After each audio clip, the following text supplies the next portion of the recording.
विशंबर दत्त सती जी, जोरदार करताल ध्वनियों से आपका स्वागत। और उनके सुपुत्र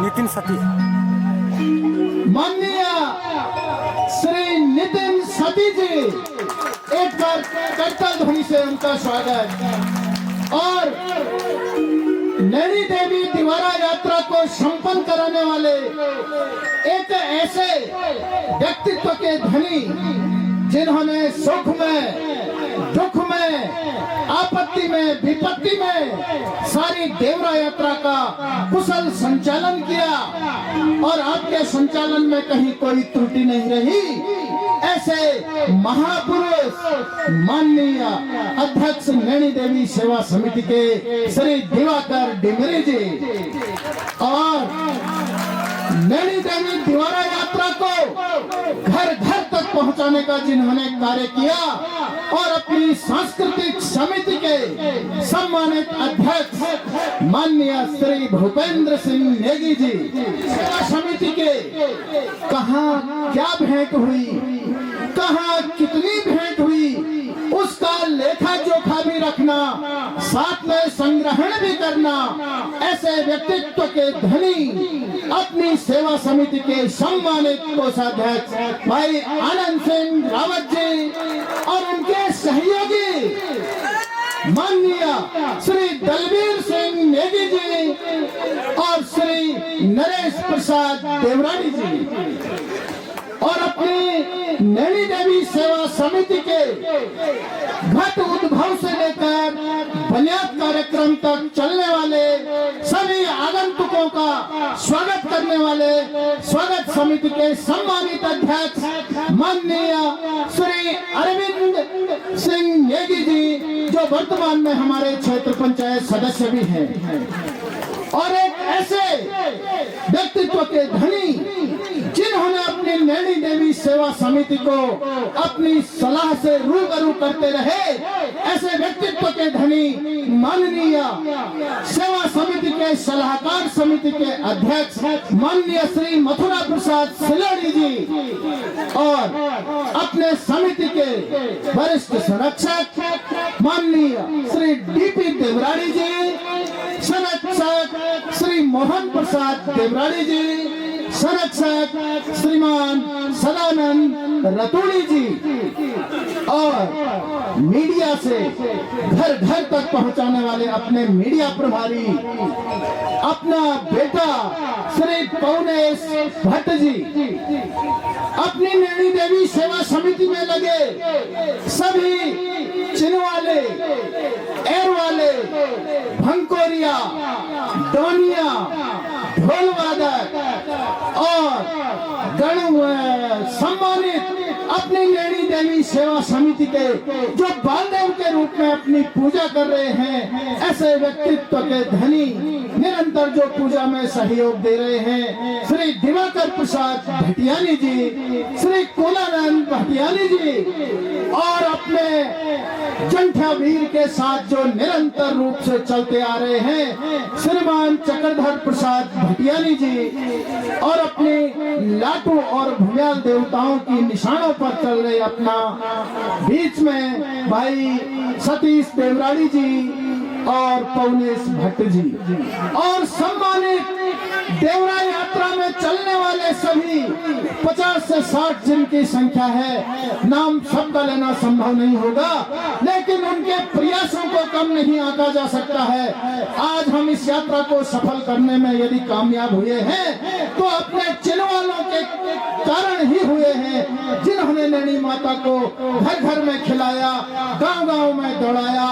नमन है ऐसे चिन्हवालों को, नमन है ऐसे देवरी यात्रियों को जिन्होंने देश और दुनिया में अपना नाम रोशन किया है कि कोट, भटियाना और भुलकवाणी के सभी देवरा यात्री बहुत ही सभ्य, सुशील और सौम्य हैं और अपनी नैनी देवी यात्रा की पग पग की गाथाएं बहुत अच्छे ढंग से बताते हैं। बधाई है मेरे ऐसे देवरा यात्रियों को। और सबसे सम्मानित मेरे वो भाई बहन, वो माताएं, वो बहिनें जिनके कारण हम इस देवरा यात्रा को संपन्न करने में कामयाब हुए हैं, जिन्होंने हर पल रास्ता बनाने से लेकर सफाई करने से लेकर और तमाम प्रकार की व्यवस्थाओं को जुटाने में अपना योगदान दिया। मैं सैल्यूट करता हूं ऐसी माताओं को, बहनों को, भाइयों को कि जिन्होंने इस मुकाम तक पहुंचाने के लिए हमारा साथ दिया। महिला मंगल दल भुलकवाणी, महिला मंगल दल भटियाना, महिला मंगल दल कोट, नवलख मंगल दल कोट भटियाना भुलकवाणी और अपने बुजुर्ग सलाहकार जो समय समय पर हमें चेताते रहे हैं, मैं सबको नमन करता हूं कि आज का अगर सबसे बड़ा श्रेय मैं देना चाहता हूं तो अपने उन माताओं को, उन बहनों को, उन भाइयों को देना चाहता हूं जिनके कामों के कारण आज हम ये दिन देखने को मिल रहा है। शायद आने वाला समय कैसा रहेगा, लेकिन ये यादें हमेशा इतिहास के पन्नों में अमर रहेगी कि जिनकी बदौलत हमने ये दिन देखा है। खैर, ज्यादा समय न लेते हुए मैं सबसे पहले आमंत्रित करना चाहूंगा अपने बीच में बैठे अपने परम पूजनीय गुरुजी ब्रह्म गुरु गणवे श्री विशंबर दत्त सती जी को कि अपना आशीर्वचन हमें दें और हमारे द्वारा आपके साथ अगर जाने अनजाने में कुछ भी गलती होगी तो आप उन गलतियों को हमें माफ कर दोगे और हमें आगे बढ़ने के लिए आशीर्वाद दोगे। तो मैं आमंत्रित करना चाहता हूं अपने परम पूजनीय ब्रह्म गुरु गणवे श्री विशंबर दत्त सती जी को। Come on stage please. एक बार जोरदार तालियों से ब्रह्म गुरु जी का स्वागत, अभिनंदन।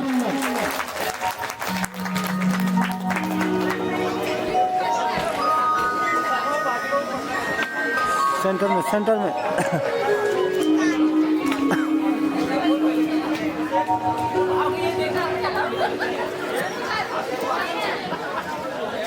ओम सर्वमंगल्य मांगल्ये शिवे सर्वार्थ साधिके शरण्ये गौरी नारायणी नमस्तुते।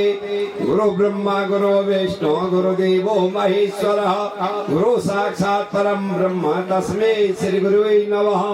पिता स्वर्गम पिता धर्मम पिता ही परम तपः पितृमातरस्यैव पितृमेवावशिष्यते। बोलो नागनी मैया की जय, भूमि भूमियाल देवता की जय, लाडो देवता की जय, गोरदा माई की जय, कोठड़ी महादेव की जय। आदरणीय भक्तगणों, मां नागनी के प्रिय भक्तगणों एवं मां नागनी के समस्त कार्यकर्ता, उस अध्यक्ष साहब से लेकर कोषाध्यक्ष, व्यवस्थापक सभी उसमें सम्मिलित है। ये हमारा अहोभाग्य है कि हमें ये महान अश्वमेध यज्ञ पूर्ण करने का मौका मिला। मुझे याद आ रही थी आज से 38 साल पहले जब कोट भटाने वाली नैनी जब निकली थी तो उस समय मुझे कुछ पता नहीं था। मेरे पिताजी साथ में थे और पूरा संचालन उन्होंने किया। मैं केवल उनके साथ एरवाला छिंदवाला के साथ लगा रहता था। मतलब इतना मेरे को इंटरेस्ट नहीं था शुरू में, लेकिन जब मैं पूरा 6 महीने रहा तब पता चला कि वास्तव में ब्यौरा क्या चीज है। कल भी मैंने बताया था उस समय बहुत बड़ी समस्याएं थी। नहाने के लिए पानी नहीं मिलता था, धारे में जाना पड़ता, कहीं लाइटिंग नहीं थी, दूर जाना पड़ता, खेतों में जंगली जानवरों का डर था। और आज समय चेंज हो गया है। इस समय 1-2 जगह छोड़ के थोड़ी बहुत कमी हुई जाती है। हमें माँ की कृपा से लगभग हमें 130 दिन हमारा रात्रि विश्राम रहा। करीबन 125-26 दिन हमारी जो जहाँ भी हम गए सभी गांव में लोगों ने तन मन धन से माँ की सेवा की तथा माँ के देवों की कमी में सेवा में कोई कमी नहीं रखी। जब 17 सितंबर को घट स्थापना हुई थी, तब मुझे लग रहा था टेनिक चल रहा था। मैंने कहा मुश्किल है, ये ब्यौरा रेस के ब्यौरे की अपेक्षा 50% भी नहीं चल सकता है। लोग कहेंगे अभी 7 साल पहले रेस के ब्यौरे में क्या रौनक थी, कोई चीज की कमी नहीं थी, अनुशासन था, कोई भी किसी प्रकार से वास्तव में ब्यौरा भी मान्य था। और आज हम जो ये ब्यौरा 6 महीने संपन्न कराने जा रहे हैं, इसमें हमारे रेस के अध्यक्ष साहब हो गए, अजीत गुरु जी हो गए, अर्जुन हो गया चिनारा, इन लोगों का काफी योगदान रहा। मां नागनी के इस महान पर्व में, अश्वमेध यज्ञ में जिन भी मां बहनों ने, ध्यानियों ने एवं भक्तों ने आहुति डाली है, सेवा की है, मैं मां नागनी से प्रार्थना करता हूँ, हे मां कोट भटियाणा भुटकली ग्वाड़ पलसारी एवं समस्त ध्यानिया एवं समस्त माँ के भक्त नौगांव में जहाँ जहाँ रहनी है, सबके घरों में वंश की वृद्धि हो, धन की कमी न हो, विद्या बुद्धि ऐश्वर्य पराक्रम धैर्य संयम की कमी न हो, तथा सभी दीर्घायु हो, कोई अल्पायु न हो। मैं मां नागनी से यही प्रार्थना करता हूँ और मुझे बड़ी खुशी हो रही है, साथ में दुख भी हो रहा है 6 महीने खिलाने के बाद।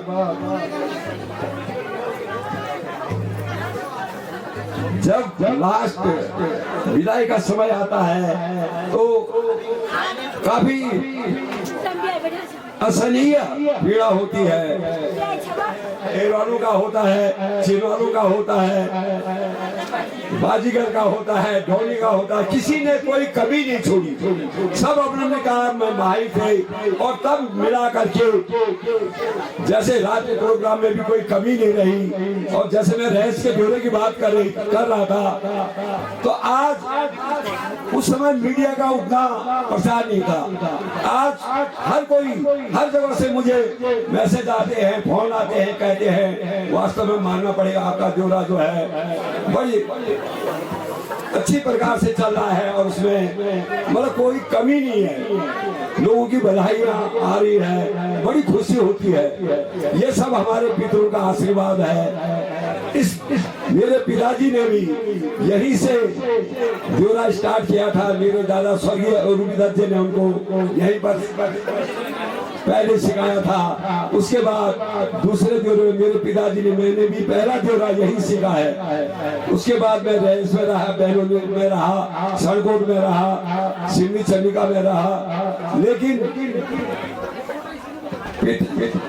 हर समय पितरों की याद आती है। वास्तव में जिन लोगों ने मेरे पिताजी को देखा होगा या जो उनके संपर्क में रहे होंगे, उनमें कोई चीज की कमी नहीं थी। आज भी लोग गांव में पुराने लोग याद करते हैं, उनके नाम से हम चलते हैं। हमारा अपना अभी कोई नाम नहीं है। लोग कहते हैं स्वर्गीय हसराम जी के लड़के हैं, क्या गजब के थे। आज इस कोठली में आप पूछ लो, जो बूढ़े बूढ़े लोग हैं, महिलाएं सब याद करती है। तो पितरों का बहुत बड़ा योगदान हमारे जीवन में, हमारे पितरों का आशीर्वाद, हमारा भाग्य, हमारा कर्म, ये तीनों मिलकर हमारा जीवन चलाते हैं। कहीं भी कमी हो जाती है तो हम पिछड़ जाते हैं। इसलिए कई बार कहा गया है, हमेशा मेरे पिताजी कहते थे हमारे 6 वंश में 5 वंश एक एक बालक हुआ, एक एक आदमी हुआ। आज माँ की कृपा से, पितरों के आशीर्वाद से, उनकी तपस्या से मेरे 2 नाती है, बड़ी खुशी होती है। तो ये पितरों का आशीर्वाद है। इसलिए मैं आपको ये सलाह देता हूँ, जहाँ तक हो अच्छा करो, अच्छी सोच रखो, और अगर हम अच्छा करेंगे तो 10 हमारी 7 पीढ़ी तक कहीं न कहीं वो फलीभूत होगी। अगर हम बुरा करेंगे, किसी के साथ अन्याय करेंगे, तो 7 पीढ़ी में कहीं न कहीं उनको भोगना पड़ता है। जैसे कई लोग बोलते पितृदोष लग गया, ये हो गया, वो हो गया। ये वास्तव में सत्य है, कटु सत्य है। इसलिए हमेशा हमको जहां तक अपने मन में अच्छी भावना रखनी चाहिए। मैं अगर यहाँ पर हूँ तो मैं मुझे ये नहीं कि दूसरा ना हो। भैया मैं घड़े हूँ, मेरा लड़का अगर फौज में है तो मैं चाहता हूँ पड़ोस में औरों के लड़के भी भर्ती हो, कहीं नौकरी लगे। ये नहीं कि मेरा हो दूसरे का ना हो। हर आदमी का अपना अपना भाग्य होता है, कोई किसी के भाग्य को नहीं छीन सकता है। लेकिन कर्म, संस्कार, व्यवहार से आदमी का जीवन बनता है, आदमी को सफलता मिलती है। मुझे जैसे अभी भाई परमानंद ने कहा कि आपके द्वारा ये हुआ सो बड़ा चला के काफी बड़ा की, इतने बड़ाई वाली कोई बात नहीं है। हाँ इतना जरूर है, इस ब्यौरे में या रैस के ब्यौरे में मैंने भी जी जान से कभी भी घर की कोई सोच कभी नहीं रखी हमारे घर में क्या हो रहा, कहीं भी माँ को समर्पित था। जो ब्यौरे में मेरे साथ ही सबको पता है कि मेरा कार्य क्या था। मैंने अपनी तरफ से कोई कमी नहीं की। इस ब्यौरे में एक सागर को छोड़ के कोई ऐसा नहीं है जिसके साथ मेरा वार्तालाप न हुआ होगा। उससे में बोला जाता है अगर ब्यौरा चलाना है तो उसके लिए तो बोलना पड़ेगा, बुरा बनना पड़ेगा। चाहे कुछ समय के लिए आदमी को बुरा लगता है, लेकिन जहां तक कोशिश है मैंने अपनी तरफ से कोई कमी नहीं रखी।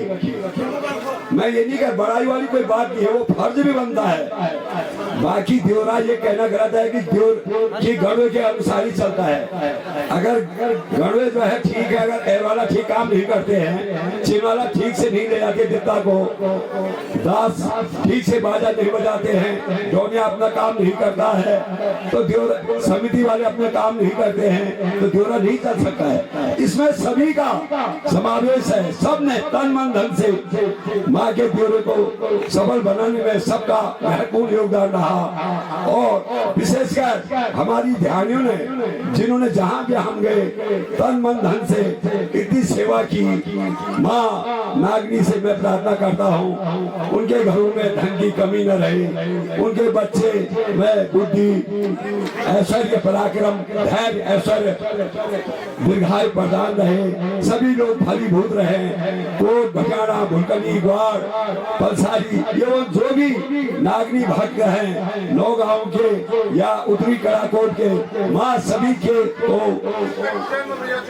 सबके परिवार पर अपनी कृपा दृष्टि बनाए रखें। सभी के घरों में वंश की वृद्धि हो, सभी फलीभूत हो, धन की कमी न हो, विद्या बुद्धि संस्कारवान हो सभी, और सभी को दीर्घायु प्रदान हो। जय मां नागनी, जय भूमि भूला देवता, जय लाटू देवता, जय गोजाबाई, जय कोठरी महादेव। मैं आप लोगों को एक सूचना देना चाहता हूँ, कई महिलाओं या बहनों का मैसेज आ रहा है या बात कर रहे हैं। वैसे नियम ये है, अगर 11 तारीख को यज्ञ समापन है तो 3 दिन बाद या तो आदमी 11 को निकल जाए या तो फिर 13 को निकलना चाहिए। लेकिन ऐसा नहीं है, अगर किसी के बच्चों का पेपर है, जरूरी काम है, उसके लिए आप 12 तारीख को भी जा सकते हैं। बस आपको इतना करना है, 11 तारीख शाम को 1 लोटा पानी रखना है, उसमें थोड़ी सी फूल पुष्प रख करके दरवाजे, गेट के दरवाजे पर रख देना है।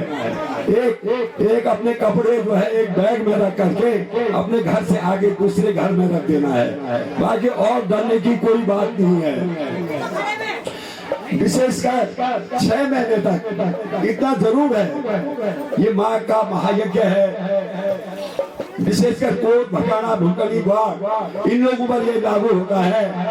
आप कोई पूजा, विशेष पूजा नहीं कर सकते। ऐसा नहीं व्रत ले सकते हैं, अपने घरों में शाम सुबह दीपक जला सकते हैं, आरती कर सकते हैं। लेकिन कोई बोलेगा मैं शिवार्चन करना चाहता हूँ या व्रत की पूजा करना चाहता हूँ या किसी की छाया पूजनी है, तो ये नहीं हो पाएगा। जब 6 महीने बाद ब्यौरा 8वां होगा, उसके बाद ही आप लोग कोई भी धार्मिक कार्य कर सकते हैं।